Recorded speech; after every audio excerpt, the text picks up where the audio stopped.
They said it like it was a joke. Like something casual you throw around between forkfuls of mashed potatoes and cheap wine. My sister Laura, smirking across the table with a napkin still tucked into her collar, looked me in the eye and said, "We already sold your house and split the money." Then she took another bite of her roasted chicken, like she hadn't just detonated something. Everyone else froze, except my mother, who gave a short, tight nod. "It was for the good of everyone," she said, her voice clipped and final, like a judge delivering a sentence. I didn't speak. I didn't blink. I just slowly turned my wrist, looked down at my watch, military issued, sand-worn, cracked near the edge, and watched the second hand tick forward as two silhouettes appeared by the front door. What none of them knew was that I had requested an official witness escort for security reasons before arriving. My leave had been approved only 48 hours earlier, and given my clearance level, it triggered a low-level protocol. That meant 2 federal agents would meet me at the address I had on file, the house they thought they'd gotten away with selling. I had barely stepped through the threshold when I sensed something was wrong. The living room was different. My books were gone.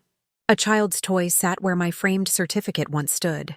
The walls were a color I didn't choose, and yet no one had thought I would notice. Or maybe they just didn't care. Laura's husband, Alan, offered me wine. I declined. My nephew, whom I hadn't seen since his toddler years, was glued to a tablet. No one asked about my deployment. No one asked about Iraq. I had been gone for 15 months, and I may as well have returned invisible. I tried to keep my breathing steady. Military breathing, through the nose, slow, contain the emotion. I kept telling myself it wasn't real. Maybe I had misunderstood. Maybe they were joking. But then Laura laughed. "You should have seen the paperwork, though," she said. "It was a nightmare. But we got through it. Didn't we, Mom?" My mother just sipped her wine and didn't answer. That silence told me everything. The house was mine.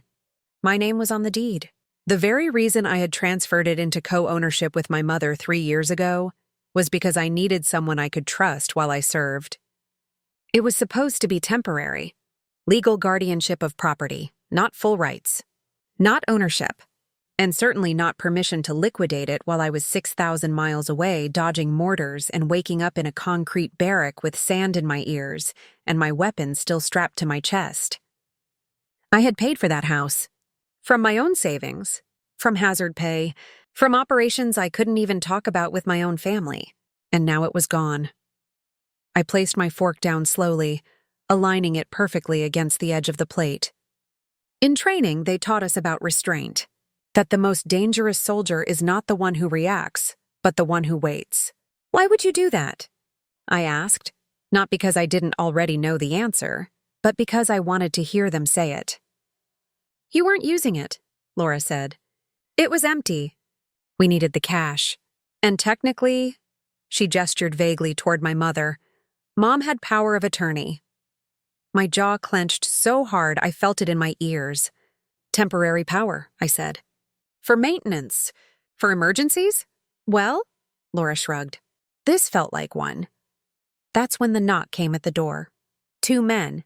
Dark suits. Government IDs. One of them said, "Lieutenant Keller?" I stood.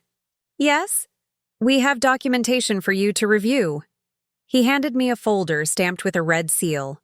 Property status, federal protection, section 418B. I didn't need to open it. I already knew what it said. That house, the one they sold, had been flagged as an auxiliary property tied to a classified logistics operation, approved under a dormant but still active clearance tag. That meant it was not only illegal to sell, but any sale would immediately trigger a federal review. The room went dead silent. Laura's fork fell to her plate with a soft clink. My mother's wine glass trembled just slightly in her hand. One of the agents turned to them and asked, "Were you aware this property was marked under federal protection due to the owner's military status and designation?" Laura opened her mouth. Nothing came out. I still hadn't sat down. "You sold my house," I said quietly. "And you signed documents on federal property." The agent gave a low nod. "Which may constitute fraud under multiple statutes." He didn't need to say more. They had just walked into something far bigger than a family betrayal, and I had just walked out of being the quiet soldier in the corner. I didn't shout. I didn't cry. I just reached for the folder and said, "Thank you, sir. I'll handle it from here." And I would.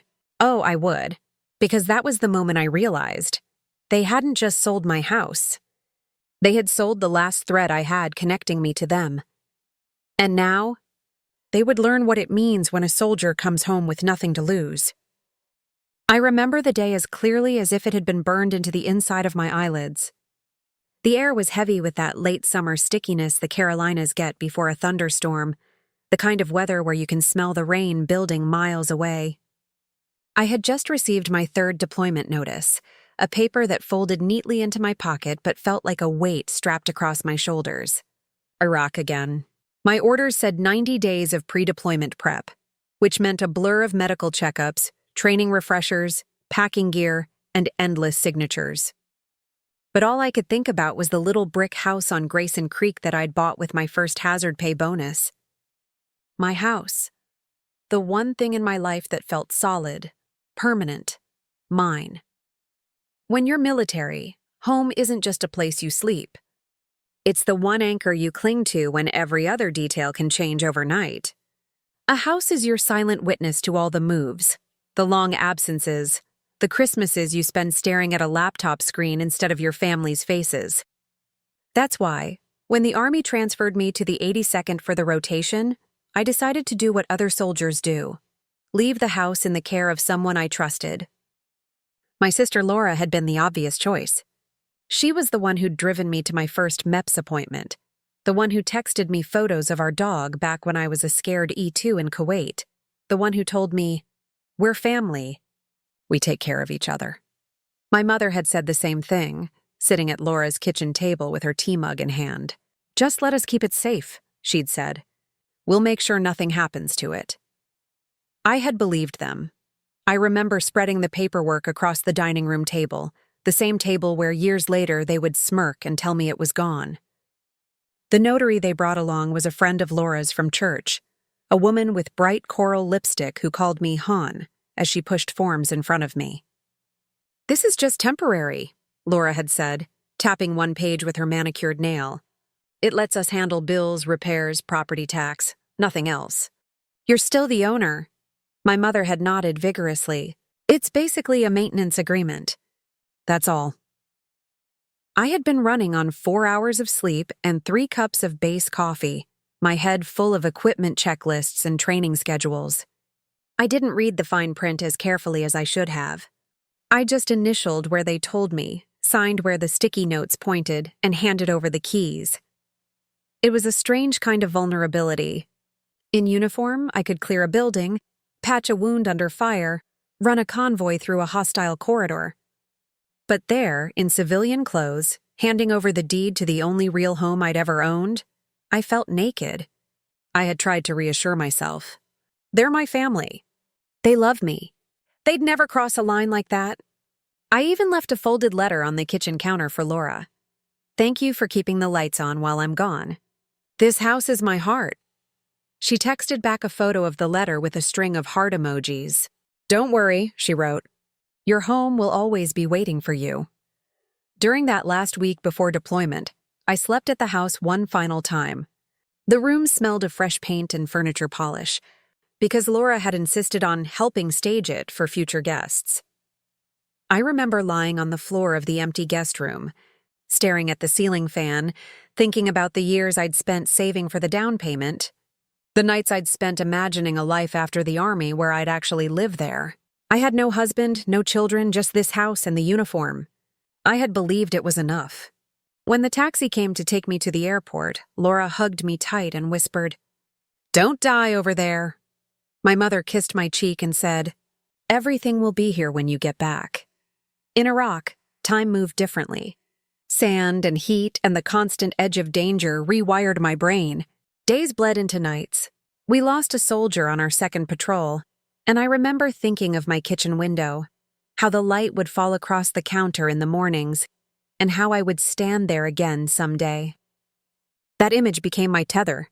Even when we went weeks without mail, Even when mortars landed too close, I would close my eyes and see the porch light of my little house flickering against the dark. When my sister emailed me halfway through the deployment, she sounded cheerful. "All good here. House looks great. We planted flowers. Mom says hi." She even sent a picture of the front yard with new hydrangeas. I had smiled at my screen, believing the lie. The first crack in the facade came 6 months later when my bank statement showed an unusual withdrawal for a property insurance premium that was double what it had been. I emailed Laura. She said costs had gone up. "We've got it covered, don't worry," she wrote. "Focus on staying safe." I let it go. I had bigger things to think about. Another soldier injured, another convoy delayed, another day making deals with local contractors just to keep supplies moving. I told myself I was being paranoid. They're family. They're just managing the house. That's all.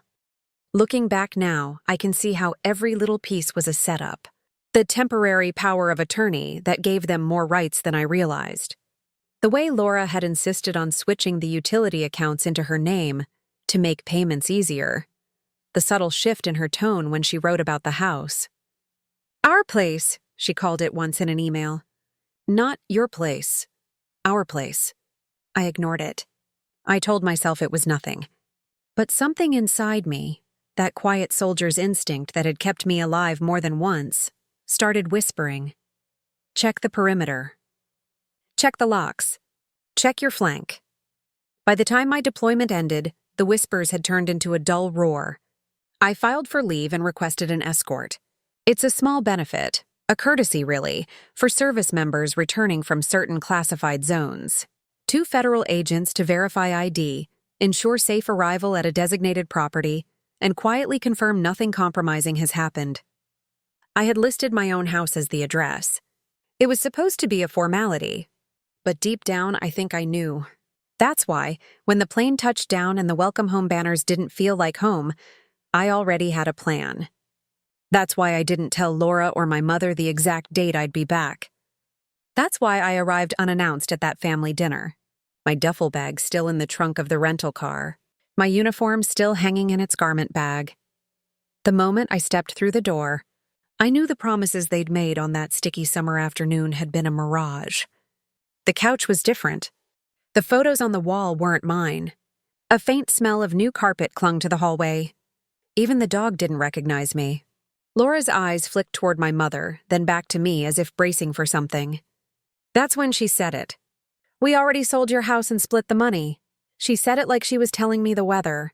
My mother added, "It was for the good of everyone, like a punctuation mark." I didn't explode. Years of training had taught me how to swallow adrenaline, how to compartmentalize rage until it became fuel. I sat at that table, my hands flat on the wood, and felt the ghosts of my own signature under my palms. I remembered the weight of the pen, the ink soaking into paper, the moment I trusted them. That day at the table years ago had been the real betrayal. This dinner was only the echo. But if they thought the soldier who left was the same one who'd returned, they were wrong. When the agents knocked and stepped inside, the sound of their shoes on the tile felt like the click of a safety coming off. This wasn't just family drama anymore. This was federal property. This was fraud. And as they introduced themselves, "Federal Protective Service, ma'am, we're here regarding Grayson Creek," I understood something vital. They had signed their names to more than a piece of paper. They had signed their names to a federal crime. I kept my face calm, but inside the lines of battle were already shifting. I had been the soldier who left everything behind. Now I was the soldier who had returned, and I wasn't going to lose the only home I had left without a fight. Or maybe, I thought as one agent set the red-stamped folder down on the table, maybe I didn't even need to fight. Maybe all I had to do was stand back and let the consequences march in, just as steady and inevitable as a formation crossing the parade ground. That summer afternoon when I signed the papers had been the last time I thought of Laura and my mother as a safety net. Sitting at that dinner now, I realized the net had been a snare all along. But what they hadn't realized, what they never even thought to consider, was that a soldier learns how to survive ambushes. We learn to plan for betrayals, and we always have a contingency. I placed my hand on the red folder, feeling the seal's raised edges under my fingers. "This isn't just a house," I said quietly. "This is federal property under Section 418B. Laura blinked, confused. My mother's face went pale. The agent cleared his throat. "Ma'am, we're prepared to explain the full implications to the involved parties if you'd like." I nodded slowly. "Do it." As the agent began to speak, listing statutes and penalties, Laura's smirk dissolved. My mother's lips trembled. And all I could think about was the smell of rain that day, the heavy air, the notary's coral lipstick, the pen in my hand. The day I signed those papers had been the day they thought they had won. But it had also been the day I unknowingly set a trap, not for them, but for myself. Because trusting them had taught me exactly how much I could lose. And knowing that had made me dangerous. I didn't know yet what the next hours would bring. Whether there would be arrests, restitution, or just a drawn-out legal war. But I knew one thing with absolute certainty. I wasn't the scared soldier at the kitchen table anymore. And this time, I wasn't going to let them write the ending. This time, I would. The silence after the agents left wasn't just thick, it was radioactive. No one said a word. Not Laura, who had gone from smug to stunned in less than 10 minutes. Not my mother, who sat at the table still clutching the stem of her wine glass like it was the only thing anchoring her to reality. I stood in the hallway, folder still in my hand, and for a long moment, I just breathed. Not the way a daughter breathes. Not the way a victim breathes. The way a soldier breathes when she's deciding whether to stay in the room or clear it. "I want to see the house," I said finally. Laura blinked like she'd forgotten I had a voice. "What?" "The house," I repeated. "You said it's sold. I want to see what you sold." She looked at our mother. Our mother looked at the floor. No one moved. Now. The ride to Grayson Creek was suffocating. I followed them in my rental, both vehicles crawling along the familiar neighborhood streets like funeral processions. Each turn was a flashback, every mailbox and lamppost another memory layered over the one before it. Kids used to play in the front yards. I used to jog past that cul-de-sac every morning at 0600 sharp when I was on stateside leave.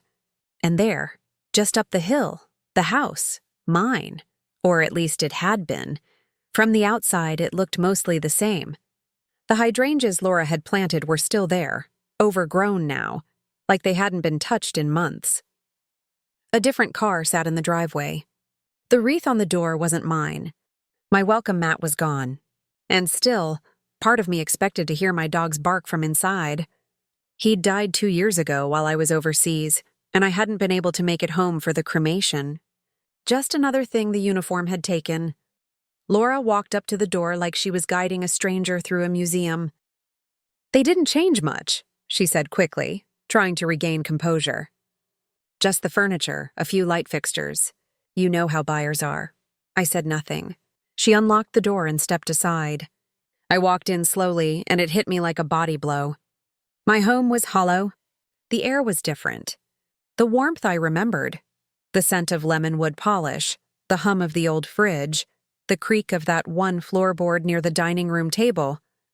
All of it had been erased. Sanitized. My bookshelf was gone.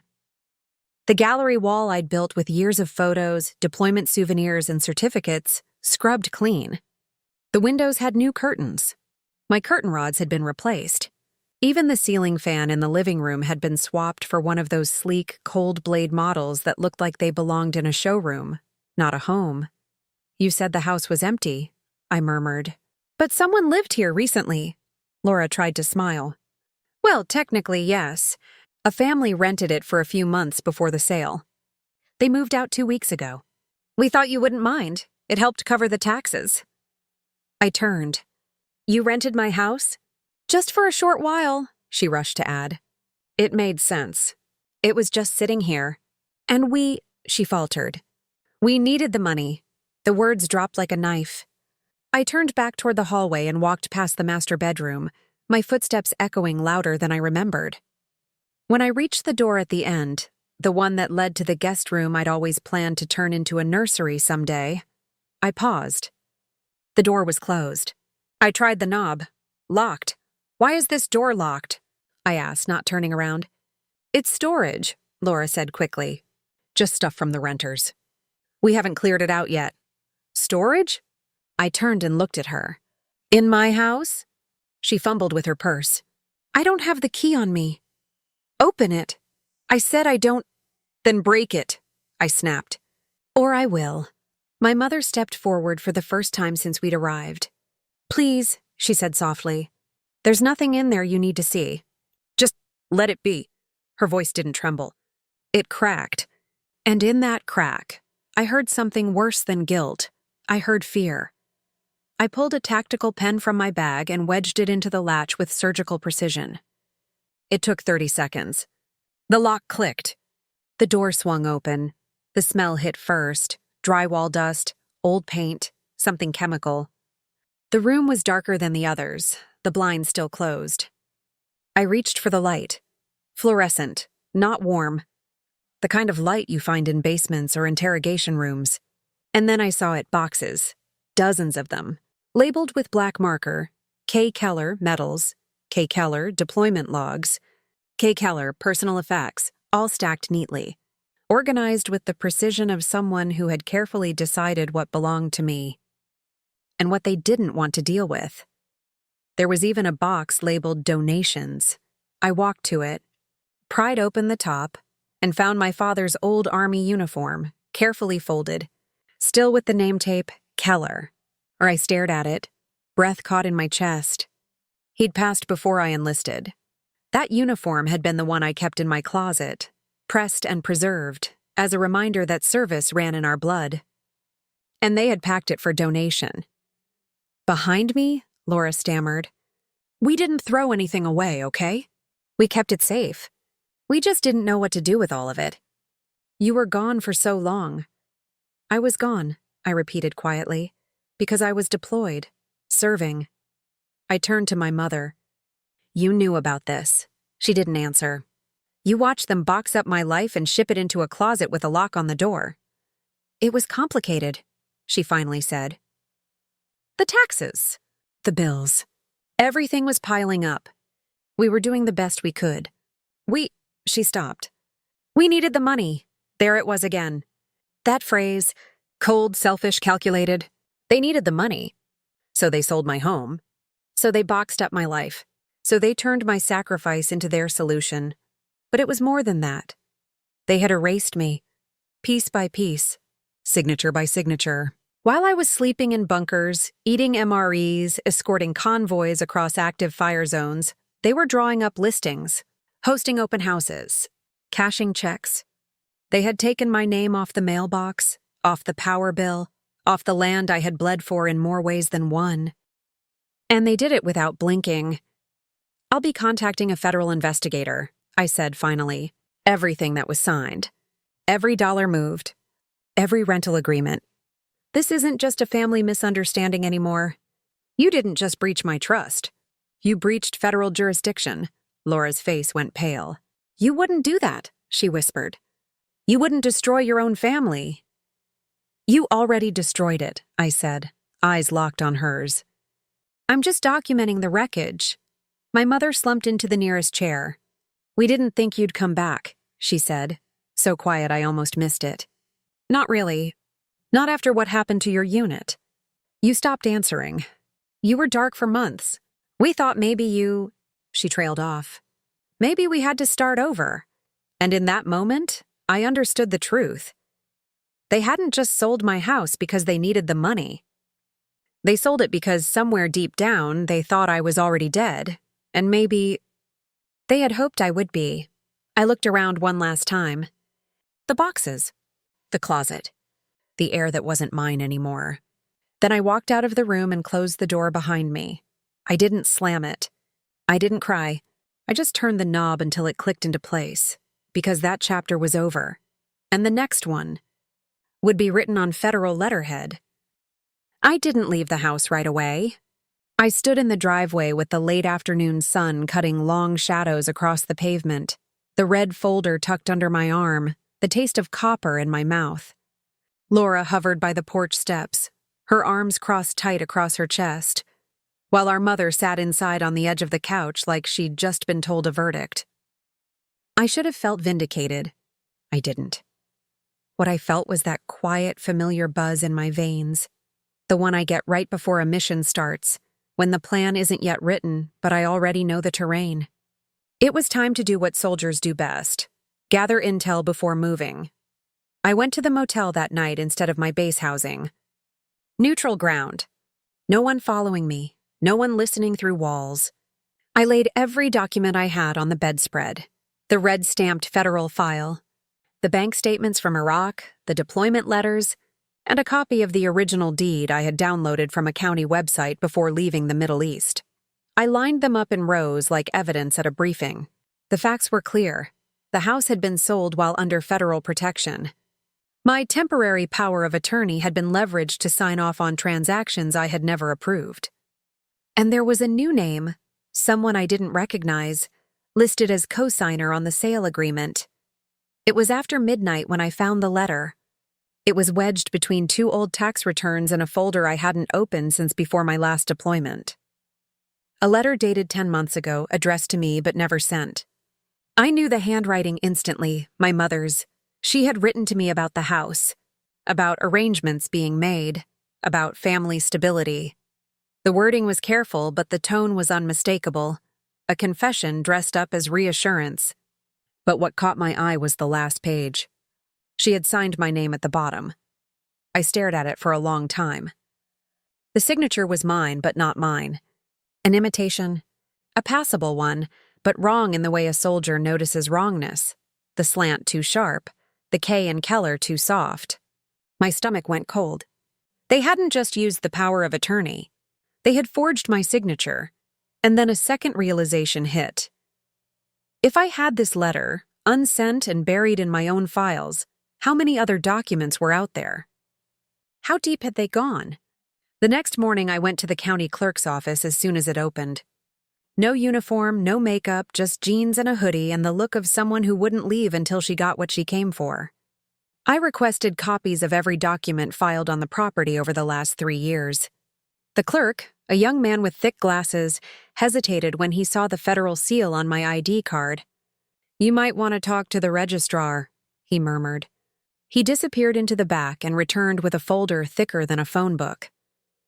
I sat at a public table and started turning pages.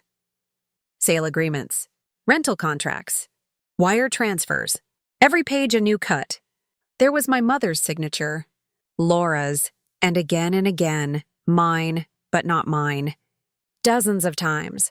My signature authorizing rental contracts I had never seen. My signature consenting to a sale price far below market value. My signature on a letter to the HOA requesting a change of address. Each stroke of the pen, another little theft of my life. The clerk hovered nearby. "Everything okay?" he asked gently. I looked up at him. "Does this office verify signatures?" He shrugged. "If a notary stamp is there, it's considered valid." I flipped a page and stared at the bright coral lipstick print faintly smudged at the edge of one stamp. The church friend. The notary who had called me Han while handing me papers. My pulse hammered in my ears. They had set me up from the beginning.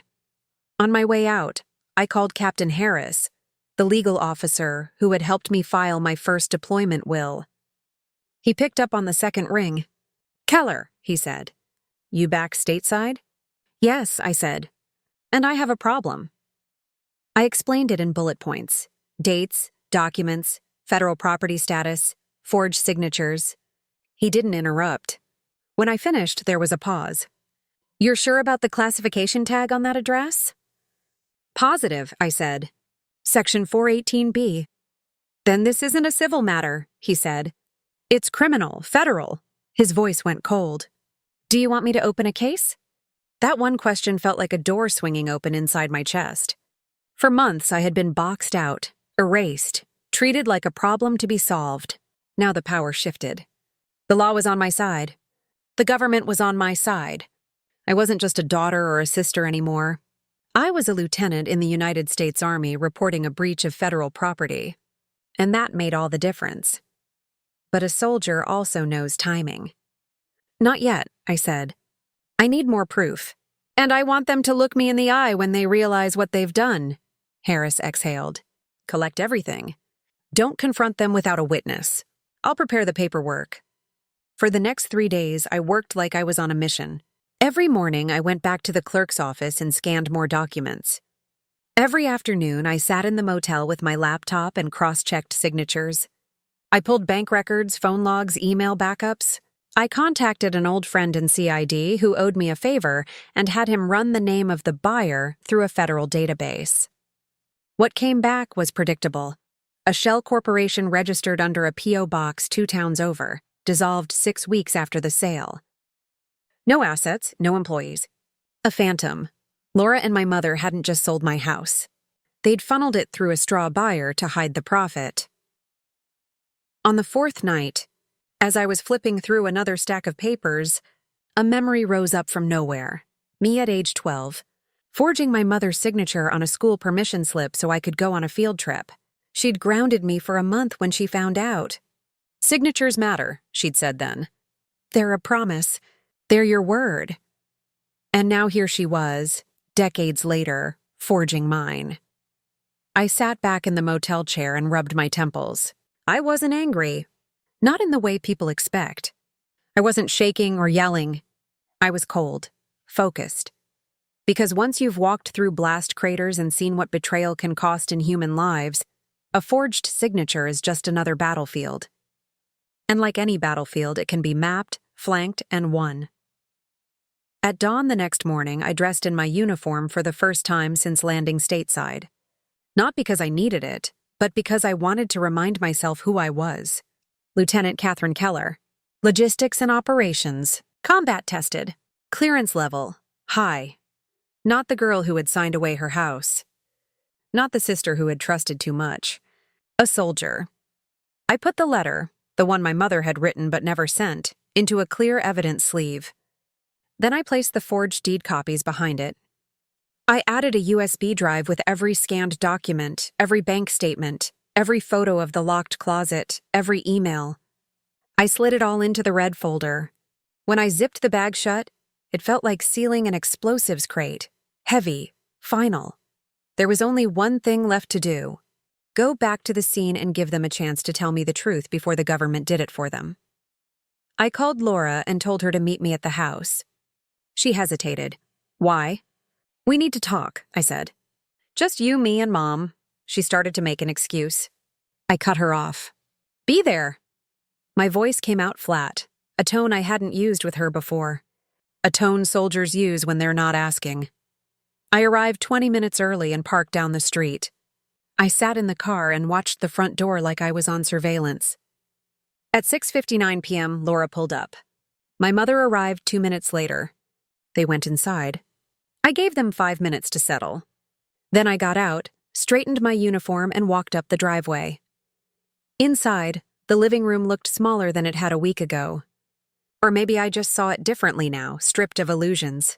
Laura sat on the couch, arms folded, eyes darting to the folder in my hand. My mother sat in the armchair with her hands clasped so tightly her knuckles were white. No one said hello. I set the folder on the coffee table and opened it slowly, like a ritual. First the letter, then the forged deed, then the notary stamp with the coral smudge. I didn't speak. I let the papers speak for me. Laura leaned forward, her mouth opening and closing like a fish. My mother stared at the floor. You wrote this, I said finally, pointing to the letter. My mother swallowed. I thought it would help explain. You forged this, I said, pointing to the signature on the deed.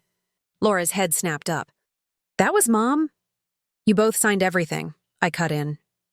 You sold my house under a shell corporation. You rented it out. You forged my name. And you did it all while it was flagged under federal protection. No one moved. This isn't a misunderstanding, I said. It's fraud. Federal fraud. Do you understand what that means? Laura's voice broke. We thought you were gone, she whispered. We thought you weren't coming back. My mother's eyes filled with tears she didn't let fall. We needed the money, she said again, but this time it sounded like an apology she didn't know how to give. I picked up the folder, closed it, and stood. "You've got 48 hours," I said quietly. "After that, I won't be the one asking the questions." I walked out without looking back. Outside, the air smelled like rain, and for the first time since coming home, I felt like I was breathing on my own ground again, because I had the letter. I had the proof. And now, finally, I had the upper hand. I didn't go back to the motel that night. I drove past it, past the familiar faded sign, past the vending machine glow in the lobby window, past the room where I had first laid out the documents that now sat in my bag like a slow-burning charge. I needed to breathe somewhere that didn't feel like a waiting room for my own story, somewhere that reminded me who I was before everything went gray. So I drove to the edge of town, to the empty parking lot outside the old National Guard Armory where I first trained before commissioning. The building was locked, of course, long since decommissioned, but I didn't need to go inside. I just sat there, engine off, window cracked, letting the October air burn through the confusion still clinging to my skin. The wind tasted like memory, metal and dust and resolve. That's when I pulled out my phone and called him, Captain Harris. Jag. The man who had walked me through my first will at age 24, who had helped me set up my military property protection when I bought the house, who had once told me with a half smile, "Keller, the only thing scarier than combat is civilian paperwork." He picked up on the third ring. "Captain Harris," he said, clipped. "Professional." I didn't speak right away. Just the sound of his voice made the weight in my chest loosen, like someone had finally answered a distress call I didn't know I'd sent. "Sir," I said. "It's Keller. Catherine. I need help." He didn't ask for details. Not at first. "Where are you?" "Stateside," I said. "On leave. But it's not a personal call anymore. It's bigger." His voice shifted immediately, the way people do when something tilts from casual to classified. "Are you secure?" "I am. I have files, signatures, forged documents." And the property in question, my property, was flagged under Section 418B. Silence. Then, "Where are you right now?" "In my car, near the armory in Fayetteville. You alone?" "Yes." "All right," he said. "Start at the beginning. Give me the short version. Then we'll go from there." I did. I laid it out like a mission brief. The house I had bought. The temporary power of attorney. The sale behind my back. The rentals. The forged documents. The shell buyer. The fact that I had evidence, pages of it, and that I had already involved federal agents via protocol when I returned home. Captain Harris didn't interrupt. When I finished, he let the silence hang for a few beats. Then he asked one question. "Do you want to file this officially? Or do you want to end it?" The question stopped me. I knew what he was asking. Not just whether I wanted to go forward legally, but whether I wanted to escalate. To start a process that, once in motion, wouldn't be stopped by apologies or sob stories or teary Facebook posts. To bring my own family into a courtroom where I would have to testify under oath that they had defrauded me while I was deployed in service of the country they exploited. It wasn't an easy question. I wanted to say yes immediately, but the truth was more complicated. "I don't know if I want to destroy them," I said finally. "You're not destroying them," he said calmly. "You're documenting what they already destroyed. That stuck. I'll send you the paperwork," he continued.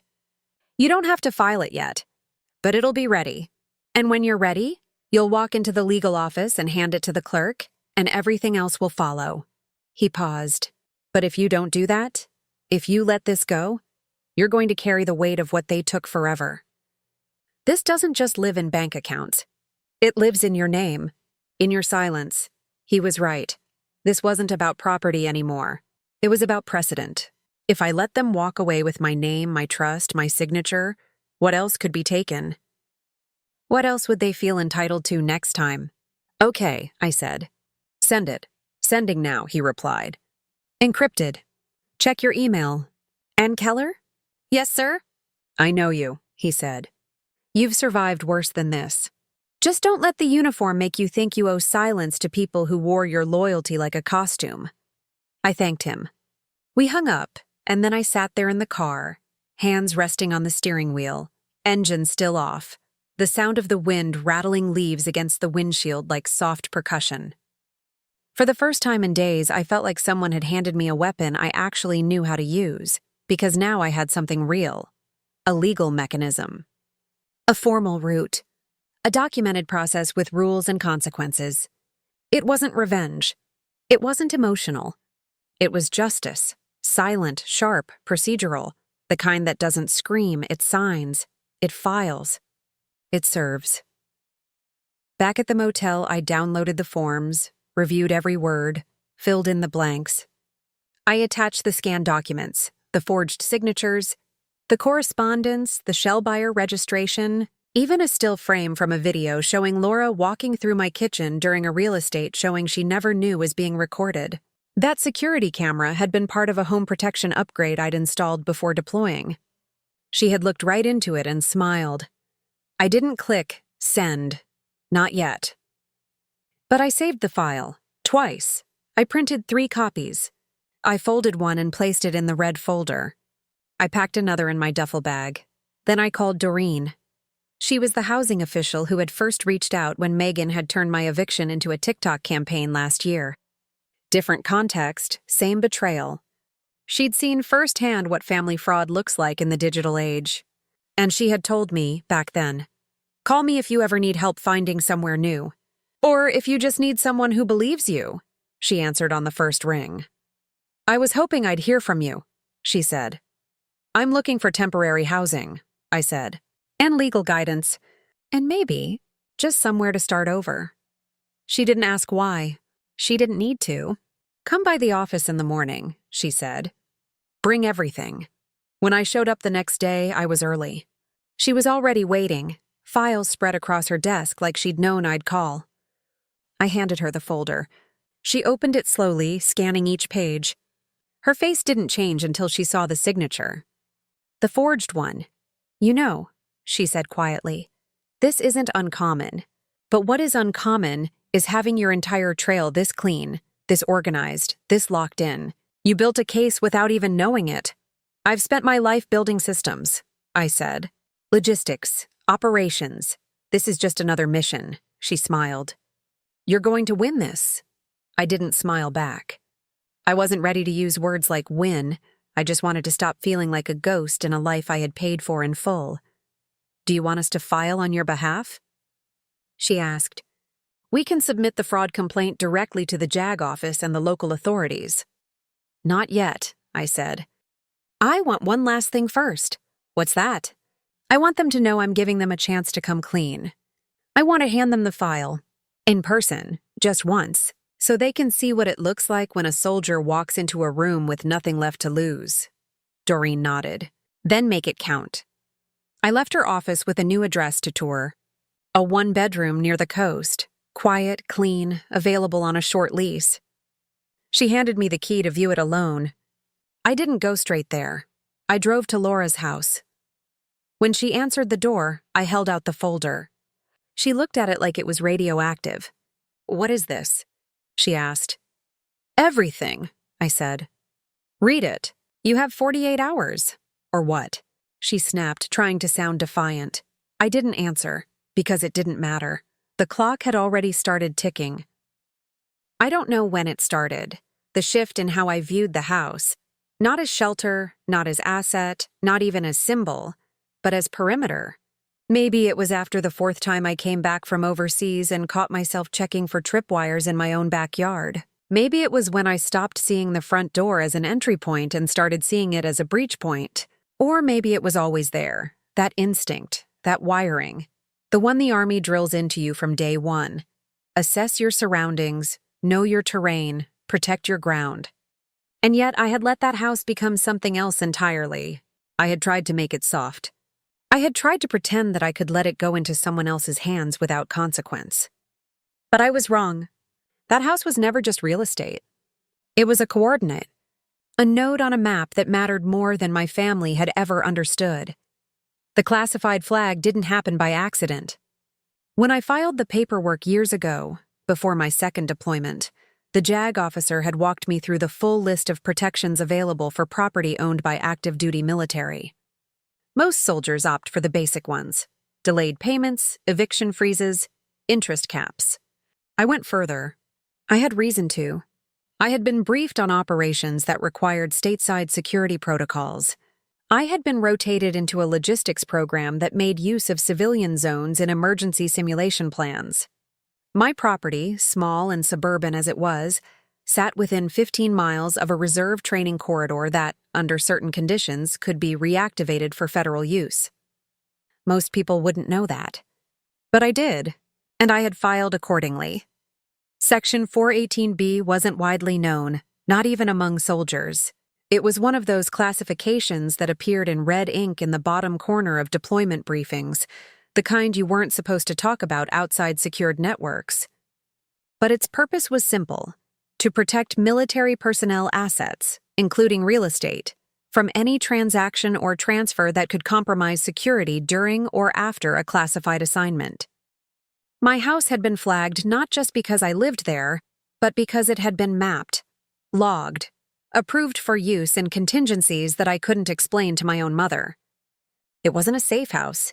It wasn't a weapons depot, but it was part of a spiderweb of strategic fallback points. In short, you don't sell that kind of house without triggering alarms, and they had. Laura and my mother had walked right into it, thinking they were selling shingles and tile and a patch of lawn, when in fact they were touching something that reached far beyond them. That was why the agents had appeared. That was why the base legal office had responded with urgency. It wasn't just about betrayal anymore. It was about exposure.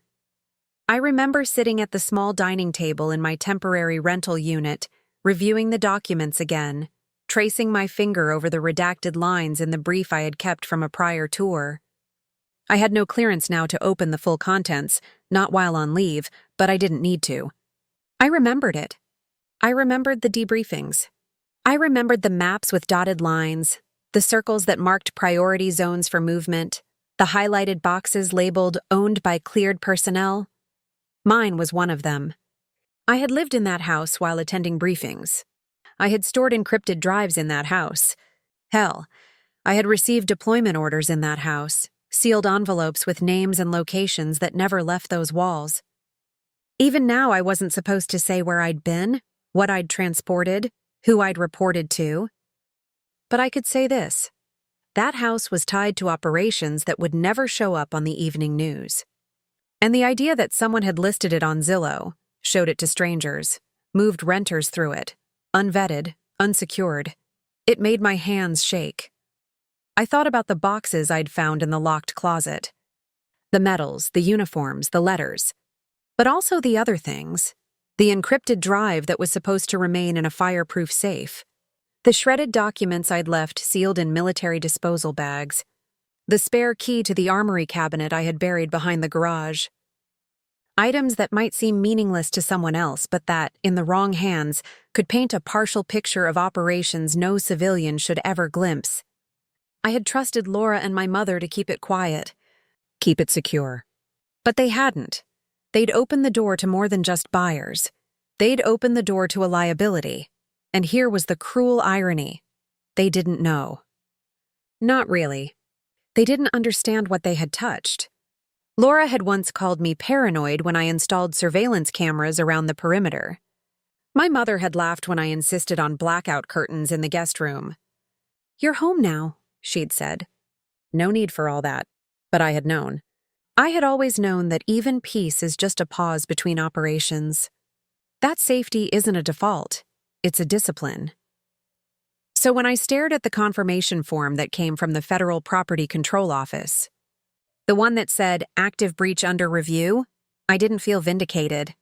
I felt exposed. Because if someone had accessed the wrong document, the wrong drive, the wrong photo on the wrong computer, it wouldn't just be about my family's greed anymore. It would be about national security. And my name would be tied to the failure. That was when I decided I wouldn't just pursue restitution. I would pursue clearance of responsibility. I would not carry the weight of their ignorance. If I had to file a full breach report, I would. If I had to appear before a military tribunal to explain the breach of chain of custody, I would. If I had to face a panel and say that my own mother had unknowingly compromised a mapped logistics point, I would. Because I had given my life to the service.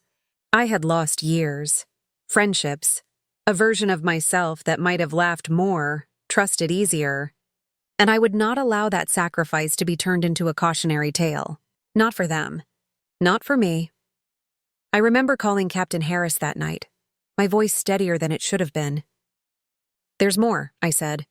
The house was flagged for a contingency operation. The sale wasn't just illegal. It was a breach. There was silence on the line. "Then, we'll escalate." His voice was calm, immediate, no hesitation. "We'll involve internal review. You'll need to submit a sealed memo with everything you remember tied to that address. Every operation. Every visit. Every briefing you brought home. Leave nothing out."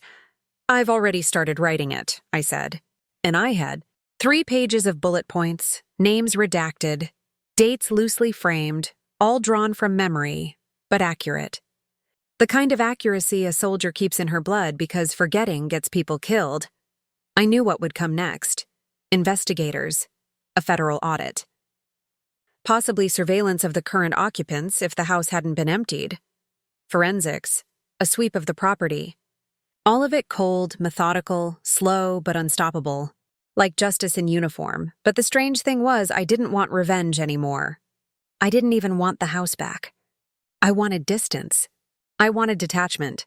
I wanted it officially logged that I had done everything right, and that everything that had gone wrong was because of someone else's hands, someone else's choices.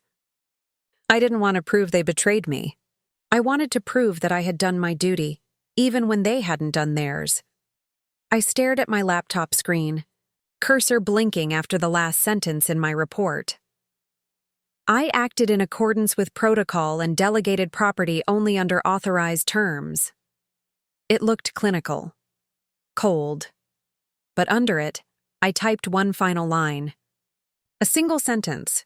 I wasn't sure if I would submit it, but I needed to see it in writing. They thought they were selling a house. They were selling a federal coordinate, and they did it in my name. I saved the file, printed it, slid it into a new red folder. I would deliver it by hand, not by email, not by courier. Some things deserve weight, deserve presence, because some things aren't just property. Some things are history, and that house? It was a battlefield. They just never knew which war they walked into. The phone rang just after 7 a.m., a number I didn't recognize, though the area code gave me pause. DC, not base, not housing, not JAG. I hesitated for less than a second before answering, my voice still raspy from a night of half sleep, the kind of fragmented rest that military life wires into your nervous system. "Keller," I said, instinctively using the clipped, tight tone that always seems to reappear when something is wrong but not yet defined.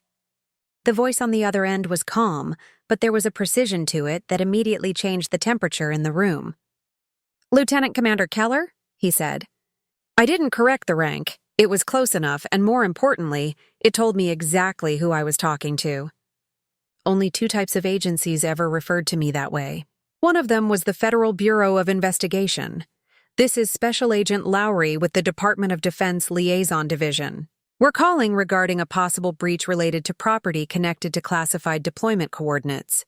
We have confirmation from JAG and Federal Property Control that you were the registered owner of a residence currently under investigation. Do you have a moment to speak? I closed the notebook I'd been writing in, slid it aside, and stood without realizing it. I do. He proceeded like a man with a file already in front of him. He had my name, service number, clearance history, deployment years, and a copy of the provisional protective order I'd submitted via Harris just days before. His voice was neutral, but his pace was surgical. Every sentence was a scalpel, sharp, measured, deliberate. He asked for confirmation on the identity of those who had sold the property. I gave him names, my sister Laura, my mother Elizabeth. He paused only once, after I listed the name of the notary who had appeared on several forged documents. Do you believe she acted knowingly? He asked. I thought about the lipstick smudge on the stamp, her casual smile, the way she called me Han as she pushed papers into my hands. I believe she didn't care enough to ask, I replied. Agent Lowry took in the silence that followed like a man trained to listen between words. "Do you understand the gravity of the situation?" he asked finally. "We're looking at multiple violations of federal property statutes, impersonation of a military officer through unauthorized signatures, misuse of protected asset structures, and potentially obstruction, depending on whether these parties were informed of the property's status and proceeded anyway." I sat back down, spine straight. "They were informed," I said. "Not in legalese. But I told them, verbally, directly, that the house had ties to my assignment. I told them not to touch it, not to alter it, and they did anyway." He paused for several seconds. "Then I have one question for you, Lieutenant Commander." His voice dropped slightly, like he was shifting from report to decision. "Do you want to move forward with formal charges?" It was strange how quiet the world felt in that moment. Outside my window, a child screamed with laughter. Somewhere nearby, a lawnmower buzzed to life. In my hand, the phone suddenly felt heavier than a rifle. And in that instant, all I could think about was how small it started. A conversation over coffee, a signature at a kitchen table, a promise made with too many smiles and too few boundaries. That's how it always begins, isn't it? Not with violence, with familiarity, with trust.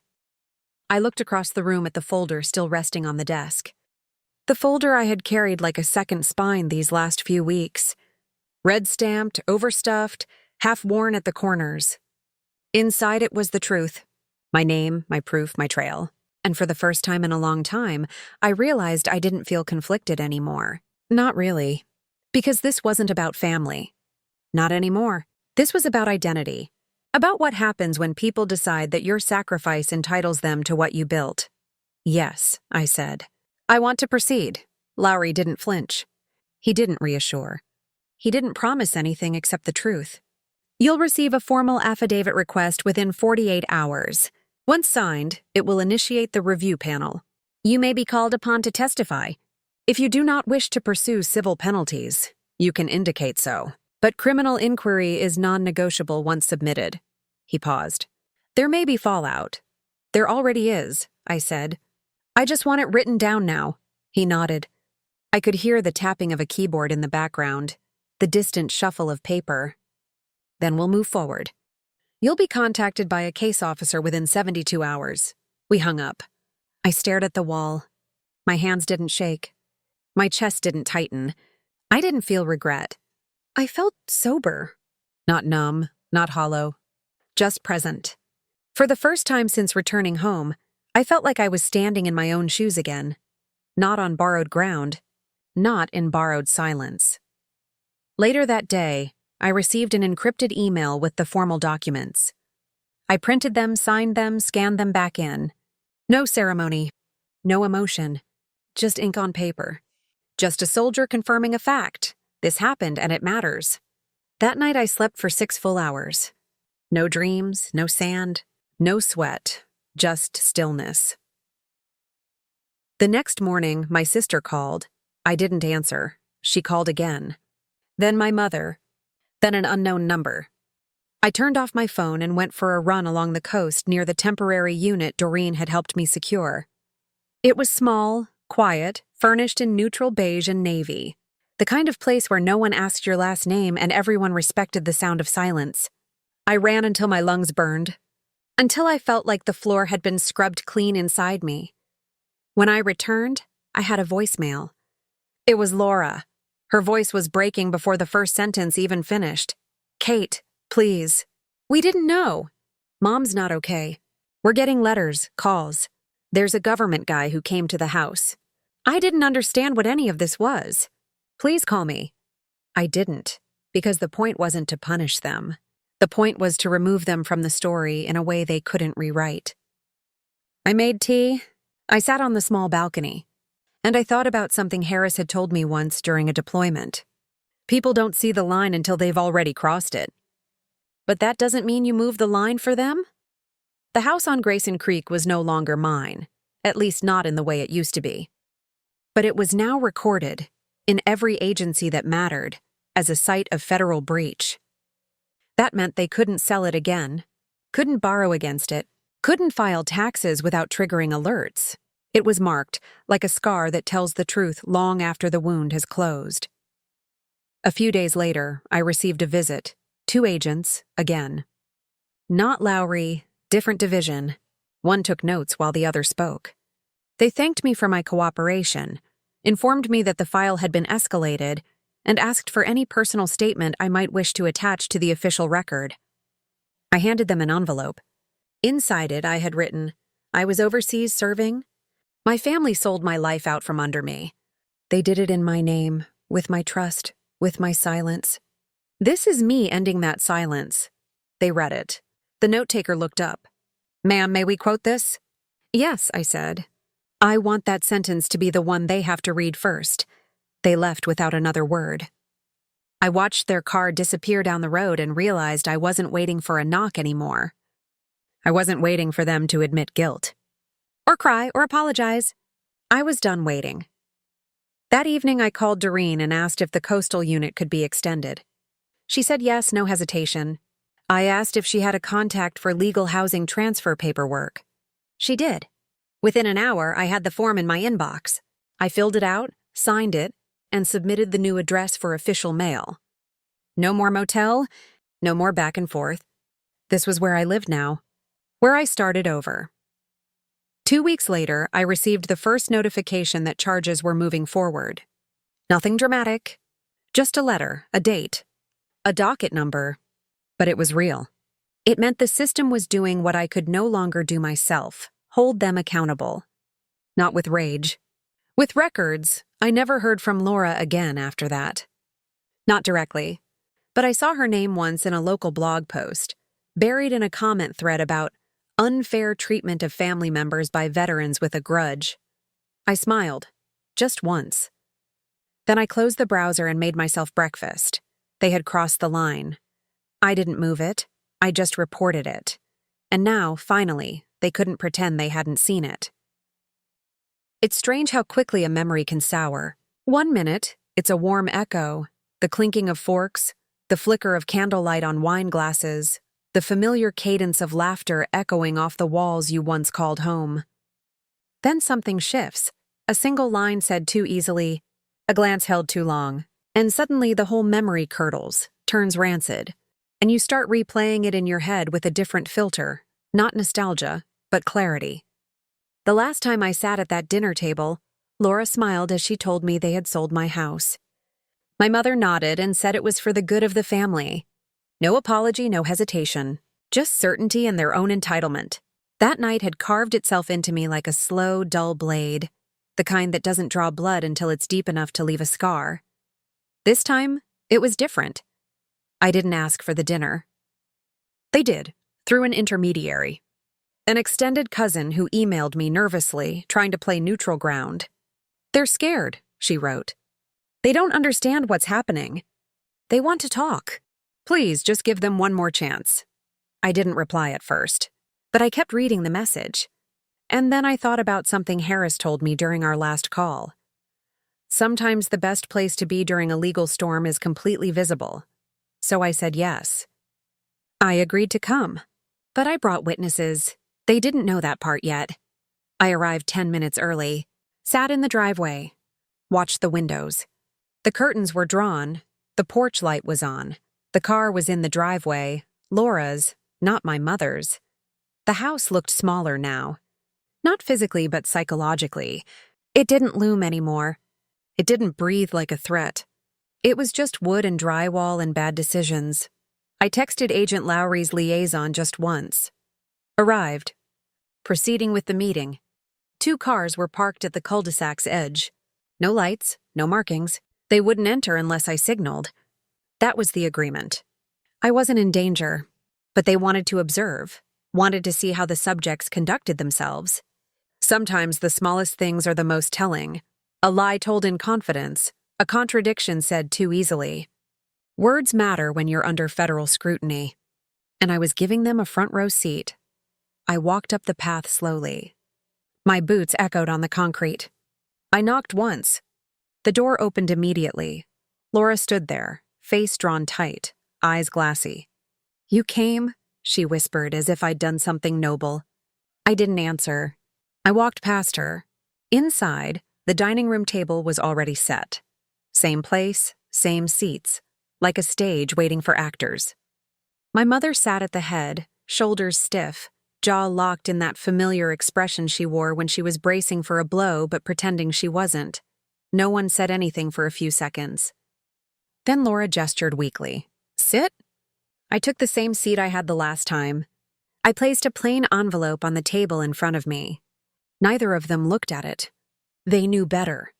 "We didn't mean for it to go this far," my mother started. "We thought—" She trailed off, searching for words that wouldn't land like knives. "We thought we were doing what was best," Laura chimed in, her voice small. "You were gone. We didn't know if you were ever coming back." I let the silence stretch. I'd learned that from years of interrogations, how stillness can say more than accusation. Finally, I spoke. "You sold federally protected property," I said.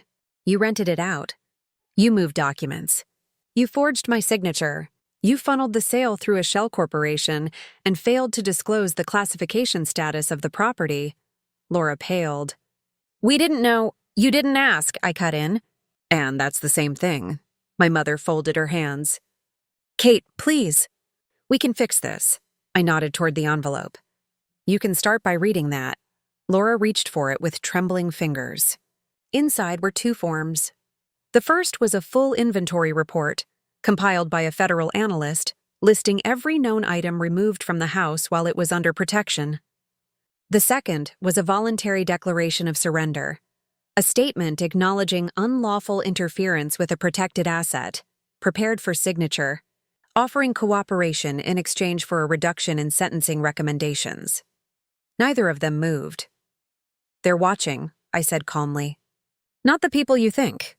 Not the neighbors or the cousins or the Facebook friends.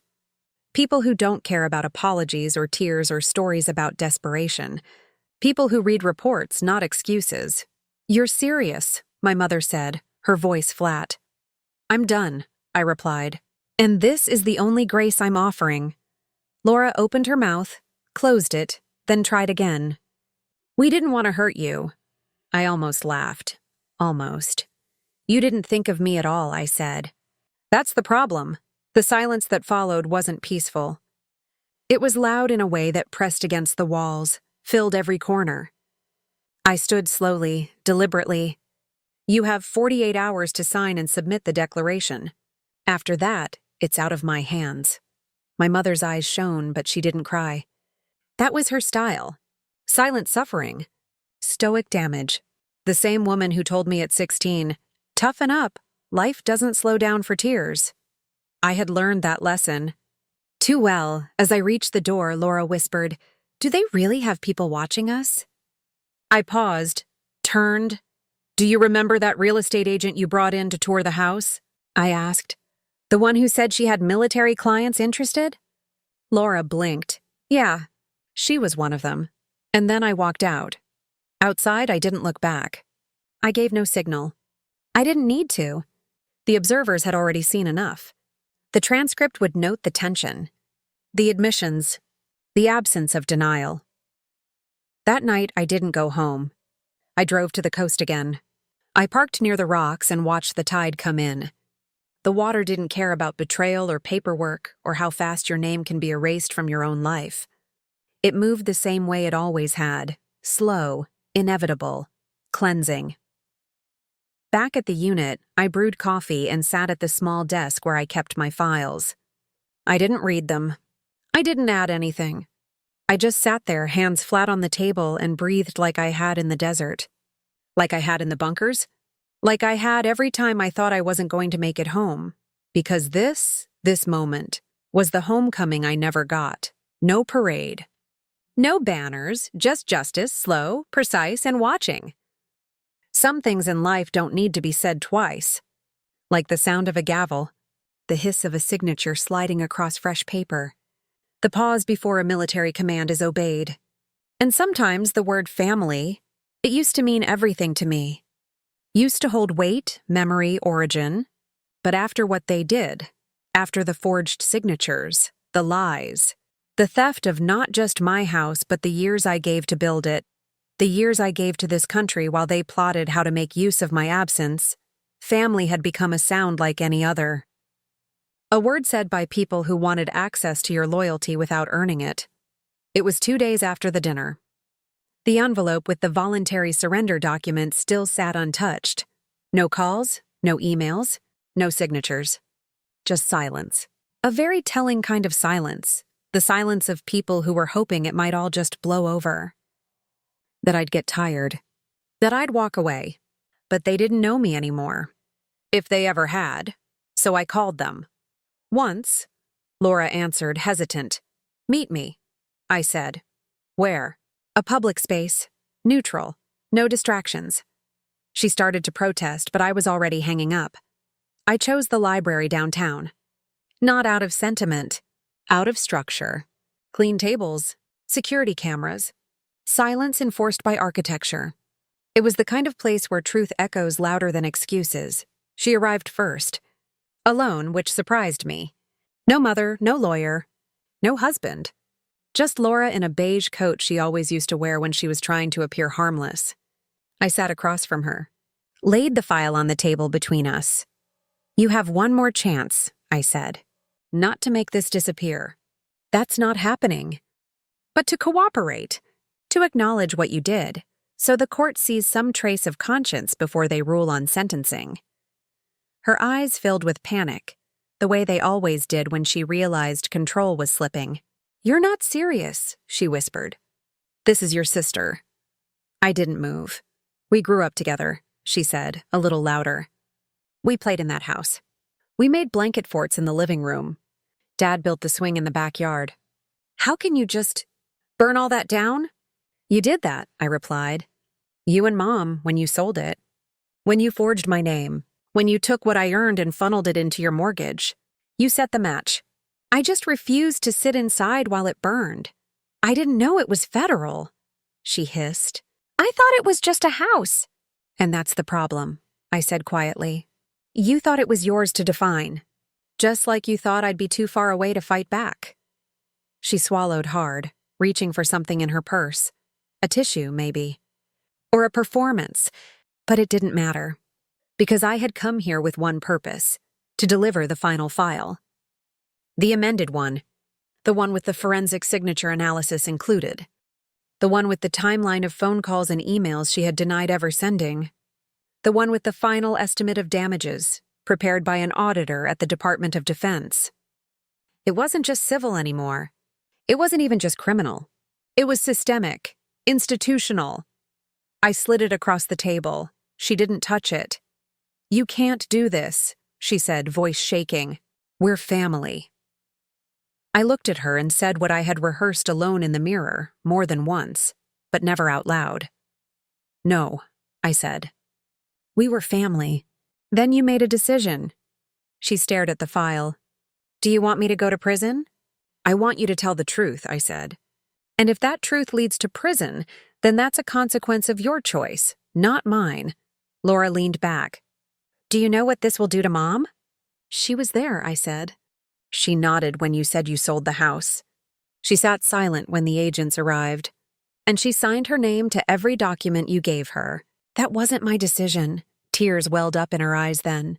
I didn't look away. I couldn't. Because too many women like me have been asked to shoulder the guilt of others. To keep the peace. To smile through betrayal. To be the soldier abroad and the daughter at home.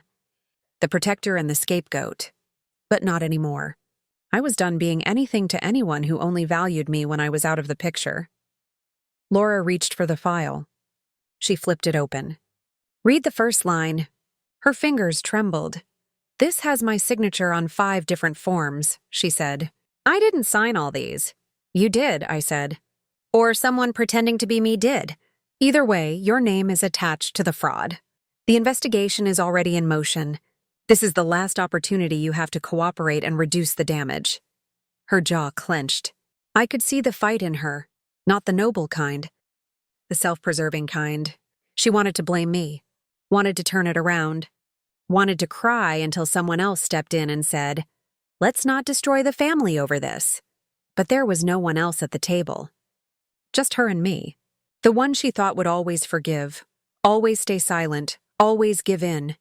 She shut the file, hard. What happens if I don't sign? She asked. Then I let the system finish what you started, I said. That was the end of it. I stood and left. She didn't follow. Outside, the sun was just beginning to dip behind the courthouse across the street. It caught on the window panes, turning them gold. I walked past the benches, past the fountain, past the ghosts of every memory I had once mistaken for loyalty. My phone buzzed in my pocket, but I didn't look. I knew what it would be: panic, bargaining, maybe even apology. But I didn't need it, because this wasn't about a house anymore. It was about naming the truth. Writing it down, making sure that every signature mattered again, not just on paper, but in blood, in years, in the weight we carry for others who would never carry us. They had said it so easily. We sold it. You don't need it. You're in Iraq. But what they didn't realize was that I never needed the house. What I needed was for my name to mean something. And now it did. It wasn't until I saw her hands that I realized how small she'd become. Not physically. My mother had always been a thin woman, willowy and tight-lipped, the kind of presence that didn't raise her voice because she didn't need to. Her disappointment could fill a room like smoke. But this time, she looked diminished. Not just older, not just tired, like something had emptied out of her. The posture was still there, the spine held just high enough to suggest pride, but the hands gave her away. They were clenched in her lap, white-knuckled and trembling ever so slightly. The kind of tremor that doesn't come from age, but from fear. Fear of being exposed, not to strangers, but to someone who once knew you better than you knew yourself. She had invited me to come alone. No lawyers, no agents, no mediators. Just us. A last attempt, I think, to reach something she hoped still existed between us.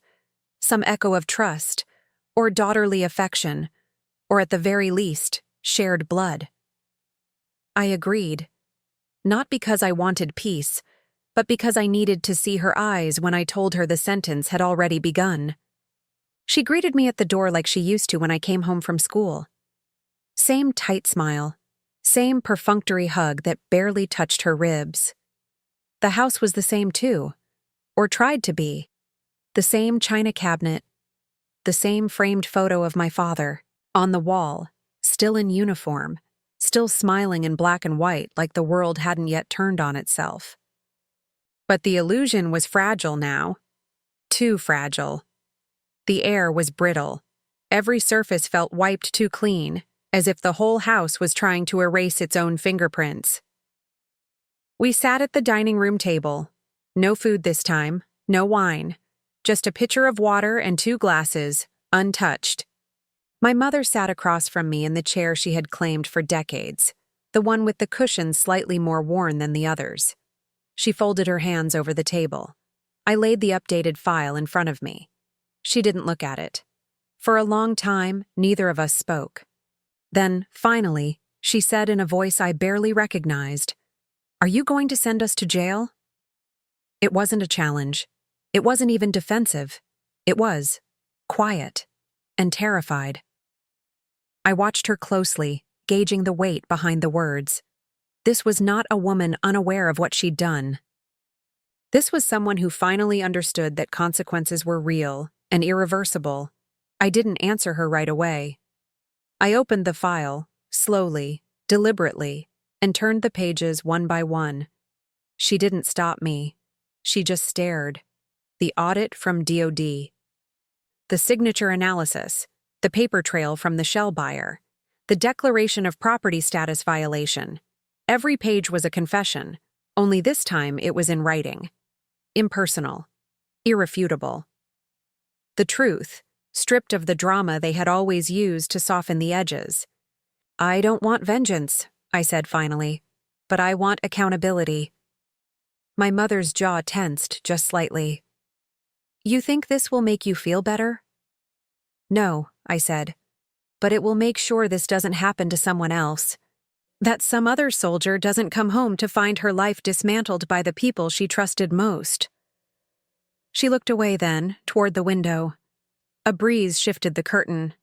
Outside, the world looked the same as it always had. Lawn trimmed. Neighbors driving by. But the room we sat in was changed forever. I didn't understand, she said. I didn't know the house was federal. I didn't know— You knew I was overseas, I interrupted. You knew I'd put everything I had into that house. You knew what it meant. You didn't need to know the classification codes to know it wasn't yours to sell. Tears welled in her eyes, but they didn't fall. Of course they didn't. My mother wasn't the crying type. She was the type who endured, who steeled herself against storms, but who also, when cornered, justified the damage she caused by calling it necessary. We needed the money, she whispered again like a mantra. You were gone. Laura was drowning. I couldn't keep up with the taxes. It felt like we were making the best of a bad situation. You weren't surviving, I said. You were capitalizing. Her head snapped up at that. How dare you? And there it was, the old fire. The woman who taught me how to make my bed so tight you could bounce a coin on it. The woman who drilled into me that sacrifice was expected, not praised. The woman who taught me that dignity meant never showing weakness, even when it bled. How dare I said quietly. You forged my name. You sold what wasn't yours. You signed away a protected asset while I was in a combat zone. You were silent for months, she said. We thought maybe— You hoped I wouldn't come back, I finished for her. Because that would have made it easier. No questions, no need to explain. Just a war widow's story without the funeral. She flinched at that, and for a moment, she looked like she might collapse entirely. But she didn't. She stayed upright, because that was her way. But her voice cracked. I didn't want it to be this, she said. I didn't want to lose you. You didn't lose me, I said. You traded me. You bartered my absence for convenience. And now the debt has come due. We sat in silence after that. A long, hollow kind of silence. The kind that doesn't feel like peace, but aftermath. Eventually, I reached into the file and pulled out a pen. I set it on the table between us. If you want to minimize this, I said, you'll need to sign the declaration. Not because it saves you, but because it tells the court that you're willing to own what you did. It won't stop the investigation. It won't erase the charges. But it'll show you have some sense of responsibility. She looked at the pen like it might burn her. And if I don't? She asked. I didn't answer. I didn't need to. Eventually, she reached for the pen. Her hand trembled, but she picked it up. That night, I returned to the coastal unit with a strange mix of exhaustion and finality in my chest. I stared at the ocean for hours, not really seeing it, just listening to the pulse of it. Relentless, unforgiving, ancient. The sea didn't care who had betrayed who. It just kept moving, a rhythm older than blood. Later, I opened my laptop and updated my official record. Status: cooperative admission obtained, signatures documented, filing complete. I attached one last note to the file, not for the court, not for the agents, but for me. She asked if I would send her to jail. I didn't. The law will. I just gave it a name to follow. Sometimes closure doesn't come in the form of healing. Sometimes it comes in the form of documentation, of proof, of choosing, finally, to stop explaining yourself to people who never listened in the first place. I closed the laptop, turned off the lights, let the dark settle around me, and whispered, not to her, not to them, but to myself. This is not my guilt to carry. And I didn't. Not anymore. They called it a reclamation. A cold, administrative term that came wrapped in a formal letter with a blue seal and a tracking number. The property at Grayson Creek had been returned to me in full, under the conditions outlined in the federal corrective action case file. All parties had relinquished claim. The sale was nullified. The shell corporation dissolved. The deed re-recorded under my name and classification status reinstated. On paper, it was a victory. A restoration. A clean, clinical undoing of everything they had done. But the truth was, I didn't feel like anything had been returned to me. Not really. The day the letter arrived, I sat with it unopened on the kitchen counter for nearly 3 hours. The envelope stared back at me like a dare. A part of me expected to feel something when I opened it. Relief, closure, maybe even triumph. But when I finally slid it open and read the words, "full restoration of ownership," the only thing I felt was a tired sort of ache. Like something I'd carried too long had fused into bone. People talk about justice like it's a reset. But justice doesn't rewind the clock. It just writes your name at the end of a sentence that shouldn't have existed to begin with. I drove to the house the next day, not because I wanted to reclaim it, but because I needed to see it one last time with my own eyes. I parked across the street. Didn't get out. Just sat there with the engine off, hands still on the steering wheel, watching the windows like they might blink back at me. The lawn had grown wild again. The hydrangeas Laura planted were brittle, turning brown at the edges. The porch light was out. The curtains in the front window were closed. And it looked, finally, empty. Not in a peaceful way, in a hollow way. Like someone had ripped out the soul of the place and tried to replace it with silence. I thought about the first time I stepped inside after buying it. How I had run my fingers along the hallway wall, checking for fresh paint. How I had opened each door with a slow kind of reverence, not because the house was expensive or grand, but because it was mine. Every square inch had felt earned. I had patched the roof myself with a friend from the base, fixed the garage door after a hurricane took half the siding off, stored my deployment letters in the guest room closet, alphabetized and labeled, cooked 2 Thanksgiving dinners there, lost my dog there, left for 3 tours from that front door, and they sold it for a mortgage payment and a lie. Now it was back in my name, technically, but names are just signatures on a page. And what they stole wasn't the property. It was the sanctity of it. They took the one place in the world where I thought I could always return and made it unrecognizable. They turned my life into a ledger entry. I stepped out of the car, crossed the street, walked slowly up the front path. The key still worked. The lock clicked open. The hinges groaned. And I stood in the threshold, staring into a house that was mine again, and would never be mine in the same way. There were marks on the walls where pictures had hung. The air smelled like disinfectant and something older, mildew maybe. I moved through each room like walking through the shell of something that once breathed. In the kitchen, the cabinet doors were ajar, as if left mid-motion. In the living room, the outlet plate I had installed myself was cracked. In the hallway, the coat hooks were gone. The nail holes remained. Tiny punctures. Evidence.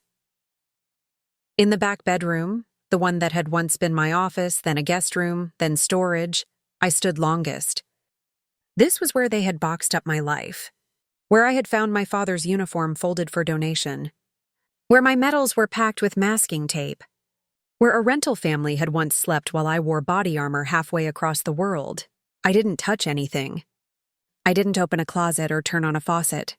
I just stood there listening to the quiet, hearing the ghosts of old routines, the beep of the microwave, the thunk of boots on the hardwood, the shuffle of my mother's voice when she said, "Just until you get back."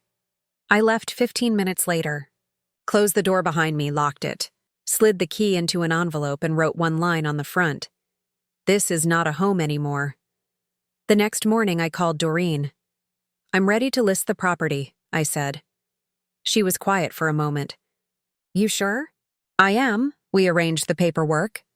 The house would be sold, legally, properly, with full federal clearance and oversight. The proceeds would be redirected into a housing trust for female veterans transitioning out of service. My choice, my terms. A legacy that mattered, not a wound that lingered. A week later, I received the first offer. Well above asking price. The market was hot. But I didn't care about the price. I cared about the fact that no one could steal it from me again. Not because of what I owned, but because of what I had reclaimed. my name, my power, my boundaries. On the day of the closing, I didn't go in person. I sent Harris instead. He delivered the deed, collected the check, confirmed the buyer had no ties to anyone on my list. When he called afterward, his voice was steady, but I could hear something else in it. Respect, maybe. Or admiration. It's done, he said. You're clear. I thanked him, hung up. Walked to the beach near my new place. The wind was sharp that morning. Salt stung the back of my throat. I stood with my boots in the wet sand and watched the tide come in. I didn't think about the house. I thought about the silence that followed my mother's question. The weight of it. The way she had said, "Are you going to jail us?" And how, in that moment, she had finally realized I wasn't just her daughter. I was a soldier, a witness, and the only person left in the room who still believed in accountability. The house was gone now, but so was the silence. And that, in the end, was the only thing worth returning to. I didn't leave with a suitcase. I didn't leave with noise or anger or a last word yelled across a lawn, hoping it would echo into someone's guilt. When I left for the final time, I packed in silence. My uniform was already pressed. My orders had been signed. The envelope rested on my desk, weighted by a photo that had once meant something. A younger version of me, standing in front of the house they tried to erase me from, smiling with a pride they never understood. It had started there, and now it ended here. My transfer was voluntary, technically, but we both know the truth. When you've been broken open and stitched up with betrayal, you don't stay in the same city. You don't walk the same sidewalks that saw your name sold like property. You leave because something in you has already evacuated long before the plane takes off. The letter I left wasn't long. Just a few sentences, taped to the back of the key they never returned. I placed it in the mailbox outside my sister's apartment at 05 Sours hours, before the city stirred. She wouldn't see me. She didn't deserve to. The letter read, "I fought for this country.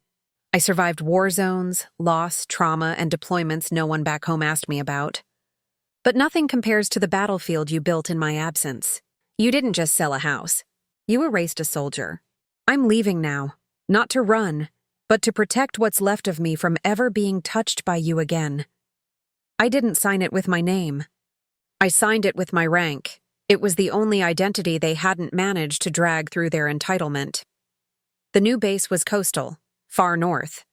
Colder than I liked, but clean, untouched. The kind of place where no one had ever heard of my family, or the scandal, or the file with the red stamps. There, I wasn't the woman who had her house sold while deployed. I was Lieutenant Commander Hartley, operations coordinator, tactical instructor, veteran of 2 theaters. Survivor of 3 betrayals, my arrival was quiet. Just how I wanted. No welcoming banners, just the wind against my duffel and a bunk with my name on a strip of tape. I met my new CO that afternoon. A woman, early 50s, sharp eyes, no small talk. She handed me my clearance badge and said, "You'll like it here.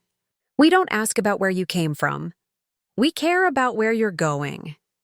It was the first time in months I felt something loosen behind my ribs. There are things that linger, of course. Memories don't erase with distance. Some nights I still see the look on my mother's face when the agents read her the charge of intentional obstruction of federal property. I hear my sister's voice, thin and cracking. "I thought you were dead. We needed the money." The cruelty in that lie still sits somewhere under my skin. But pain, when processed right, becomes armor, and I wear mine now with grace. I started running again. Not just from ghosts, but toward breath, toward myself. I found a rhythm along the cliffs. 5 a.m. sprints before chow, boots pounding wet dirt, lungs screaming. Not for survival, for aliveness.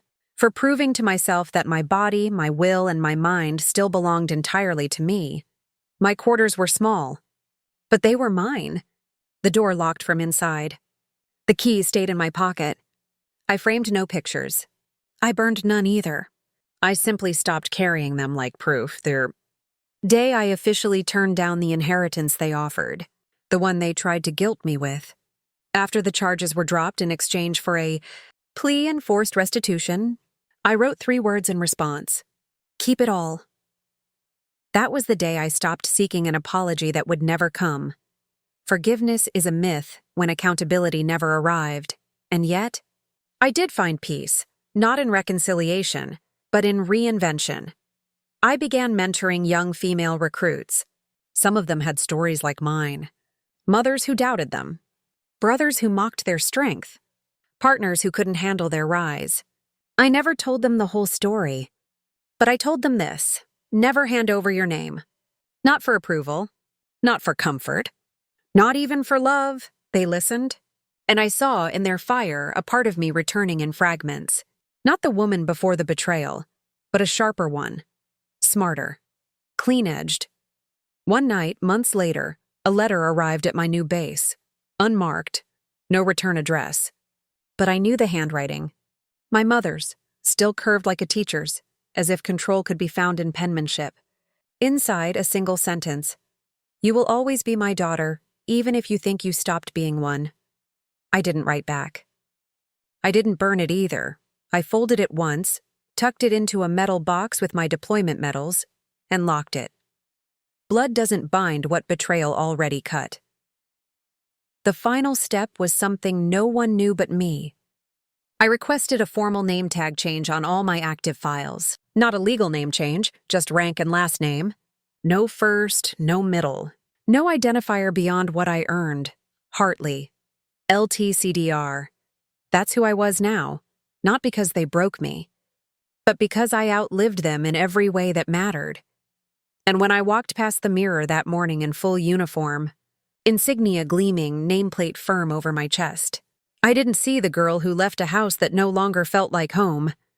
I saw the woman who built her own, out of silence, fire, and the discipline of not letting cruelty define her future.